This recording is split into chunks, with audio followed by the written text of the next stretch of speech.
अस्सलाम वालेकुम 8th class.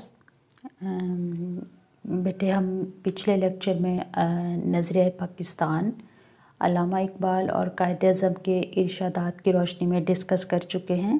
ठीक है, टॉपिक को हमने कम्प्लीटेड रीड किया और उसमें डिस्कस किया कि अल्लामा इकबाल के क्या ख़यालात थे, कायद-ए-आज़म के क्या ख़यालात थे। ठीक है, तो जैसा कि आपको इस हफ़्ते की डायरी में लॉन्ग क्वेश्चंस में से क्वेश्चन नंबर 3 और 4 मिला, तो आप क्वेश्चन नंबर 3 देखें कि अल्लामा मोहम्मद इकबाल के इरशादात की रोशनी में नज़रिया पाकिस्तान की वजाहत करें। ठीक है, तो हमारा क्वेश्चन नंबर 3 भी कम्प्लीट हुआ। ठीक है, और क्वेश्चन नंबर 4 है कायद-ए-आज़म मोहम्मद अली जिन्नाह के इरशादात की रोशनी में नज़रिया पाकिस्तान का इहाता करें, तो हमारा क्वेश्चन नंबर 4 भी कंप्लीट हुआ। ठीक है, इसके बाद शॉर्ट क्वेश्चंस की तरफ आ जाते हैं। आपकी इस वीक की जो डायरी थी उसमें ये 4 शॉर्ट क्वेश्चंस हैं। ठीक है, दूसरा है एक नज़रिया पाकिस्तान की तारीफ़ करें। ठीक है, सबसे पहले जो क्वेश्चन है वो क्या है, नज़रिया पाकिस्तान की तारीफ़ करें। तो बेटे इसका आंसर जो है वो आप देखेंगे पेज नंबर 4 पे। पेज नंबर 4 पे आप देखें जहाँ ये नज़रिया पाकिस्तान का मफ़हूम है, यहाँ मैंने इसका ये निशान लगाया हुआ है कि नज़रिया पाकिस्तान की तारीफ़ करें। उसमें आप क्या लिखेंगे, सबसे पहले आप ये वाली लाइन लिखेंगे, पाकिस्तान का क़याम एक नज़रिए के तहत अमल में आया जो नज़रिया पाकिस्तान कहलाता है।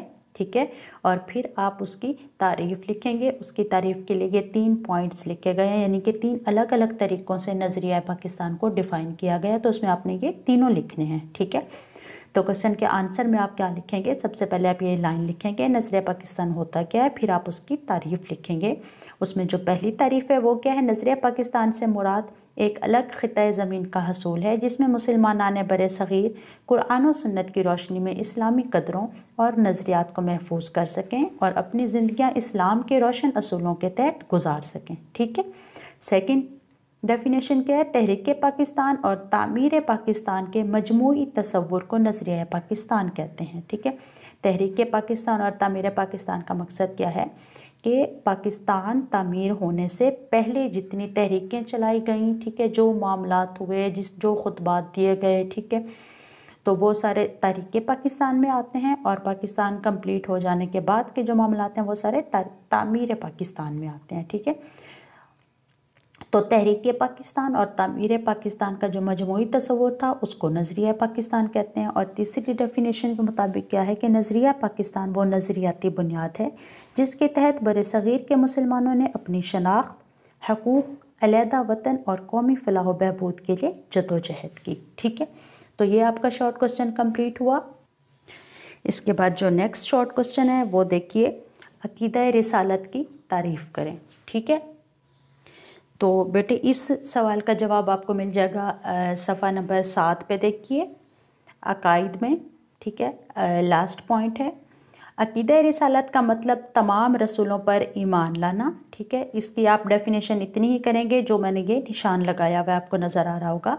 अक़ीदा रिसालत का मतलब तमाम रसूलों पर ईमान लाना। ठीक है, उसवाए रसूल सल्लल्लाहु अलैहि वसल्लम को सरचश्मा हिदायत मानना और हज़रत मोहम्मद सल्लल्लाहु अलैहि वसल्लम को अल्लाह ताला का आखिरी रसूल और आखिरी नबी मानना और ये ईमान रखना कि आप सल्लल्लाहु अलैहि वसल्लम के बाद कोई नबी नहीं आएगा।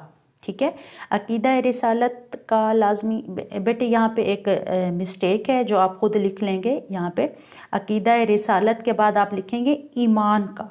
ठीक है, अक़ीदा रिसालत ईमान का लाजमी जुज़्व है और जो इसका इनकार करे वो मुसलमान नहीं हो सकता। यहाँ तक बेटे ये आंसर इसका कंप्लीट हो जाएगा। इसमें क्या कहा गया है, अक़ीदा रिसालत क्या होता है कि रसूलों पर ईमान रखना। असल में अक़ीदा रिसालत का मतलब ये रसूलों पर ईमान रखना। ठीक है, तमाम रसूलों पर ईमान लाना और उसमें जो मेन बात है वो ये है कि हज़रत मोहम्मद सल्लल्लाहु अलैहि वसल्लम को आप आखिरी नबी मानें। ठीक है, और आप इस चीज़ पर ईमान रखें कि उनके बाद कोई नबी नहीं आएगा। ठीक है, और इसको ईमान का लाजमी जुज़ भी करार दिया गया है। अगर आप इस चीज़ पर ईमान नहीं रखते तो आप जो है वो ईमान के दायरा से ख़ारिज हो जाते हैं, आप مسلمان نہیں ہو سکتے، ٹھیک ہے۔ تو یہ ہے عقیدہ رسالت کا مطلب، کہ عقیدہ رسالت کا مطلب تمام رسولوں پر ایمان لانا ہے، ٹھیک ہے، اور اسوہ رسول صلی اللہ علیہ وسلم کو سر چشمہ ہدایت ماننا ہے، حضرت محمد صلی اللہ علیہ وسلم کو اللہ تعالیٰ کا آخری رسول اور آخری نبی ماننا، اور یہ ایمان رکھنا کہ آپ صلی اللہ علیہ وسلم کے بعد کوئی نبی نہیں آئے گا۔ عقیدہ رسالت ایمان کا لازمی جزو ہے، اور جو اس کا انکار کرے وہ مسلمان نہیں ہو سکتا۔ اچھا بیٹے، اس کے بعد نیکسٹ کوسچن ہے کہ ہندوستان میں ایسٹ انڈیا کمپنی قائم کرنے کا کیا مقصد تھا، ٹھیک ہے۔ یہ میں آپ کو لانگ کوسچن پڑھاتے ہوئے بھی سمجھا چکی تھی جب ہم قائد اعظم کے ارشادات پڑھ رہے تھے نظریہ پاکستان کی روشنی میں، ٹھیک ہے۔ تو اس میں بھی میں نے آپ کو ایسٹ انڈیا کمپنی کا بتایا تھا کہ یہ ہندوؤں نے قائم کی تھی، اور اس میں تمام تر معاشی فوائد جو تھے وہ سارے ہی ہندوؤں کو مل رہے تھے، ٹھیک ہے۔ تو اس کا مقصد کیا تھا، اس کا آنسر میں آپ کو بک سے بتاتی ہوں۔ یہ دیکھیے بیٹا، صفحہ نمبر 12 پہ ہے، ہندوستان میں مسلمانوں کی معاشی محرومی ٹاپک ہے، ٹھیک ہے۔ اس میں پہلا ہی پوائنٹ ہے کہ انگریزوں نے ایسٹ انڈیا کمپنی 1600 میں قائم کی، ٹھیک ہے۔ کمپنی ہندوستان میں ایسی معاشی پالیسیاں بناتی تھی جس کا زیادہ سے زیادہ مالی فائدہ خود انگریزوں کو ہوتا تھا، ٹھیک ہے۔ تو اس کا نشان آپ یہاں سے لگائیں گے، اس میں کہ پہلا پوائنٹ آئے گا، ٹھیک ہے، کہ ایسٹ انڈیا کمپنی جو ہے وہ 1600 میں کس نے قائم کی تھی، انگریزوں نے خود قائم کی تھی، اور اس کمپنی کا مقصد کیا تھا، یہ اس طرح کی معاشی پالیسیاں بناتی تھی جس کا زیادہ سے زیادہ مالی فائدہ کیا ہوتا تھا، خود انگریزوں کو ہوتا تھا۔ اس کے بعد آپ اس میں جو دوسرا پوائنٹ ایڈ کریں گے وہ کریں گے یہ اینڈ والا۔ ایسٹ انڈیا کمپنی کے نئے ٹیکسوں کے باعث کسانوں پر محصول کی شرح بڑھ گئی تھی، یعنی کہ ٹیکس کی شرح بڑھ گئی تھی کسانوں پر۔ اس طرح انگریزوں کے ہاتھوں مقامی زراعت کو سخت نقصان پہنچا، ٹھیک ہے۔ تو یہ اس کوسچن کا آنسر ہو جائے گا۔ اس کے بعد بیٹے جو لاسٹ شارٹ کوسچن ہے وہ ہے اب یا پھر کبھی نہیں، یعنی کہ نو اور نیور کے عنوان سے شہرائے آفاق کتابچہ کب اور کس نے جاری کیا، ٹھیک ہے۔ تو اس کا آنسر ہم دیکھتے ہیں۔ یہ بیٹے واپس آ جائیں گے پیج نمبر 12 پہ، ٹھیک ہے۔